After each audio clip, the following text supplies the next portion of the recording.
নিজের বাচ্চার কাপড় অন্যজনকে দান করার আগে হাজারবার ভেবে নেবেন। আপনি তো ভালো মনে করে মানুষের উপকার হবে এটা চিন্তা করে আপনার সন্তানের কাপড়, যেটা আপনার সন্তানকে পরিয়েছিলেন, এটা কয়েকবার পরানোর পরে যখন কাপড়টা দেখা যাচ্ছে এমন একটা পর্যায়ে চলে গেছে, অথবা আপনার সন্তান বড় হয়ে গেছে, কাপড়টা আর পরতে পারছে না, আপনি সেটা অন্যজনকে দান করছেন, অন্যজনকে দিয়ে দিচ্ছেন উপকার হবে বলে, কিন্তু এটার দ্বারা কিন্তু আপনার ভয়ঙ্কর ক্ষতি হতে পারে। বর্তমানে আমাদের এই দেশে মানুষকে উপকার করা বড় ধরনের রিস্ক হয়ে দাঁড়িয়েছে।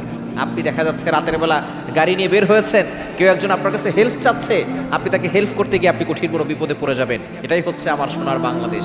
সুতরাং আপনি আপনার সন্তানের যে কাপড় মানুষকে দিচ্ছেন, এর দ্বারা বড় ধরনের ক্ষতি হতে পারে।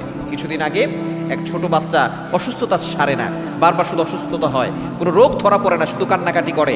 শেষ পর্যন্ত দেখা গিয়েছে যে তার যে কাপড় অন্য কাউকে দান করেছে, সেই কাপড় নিয়ে একজন তার উপরে জাদু করেছে, বাচ্চাকে ক্ষতি করার জন্য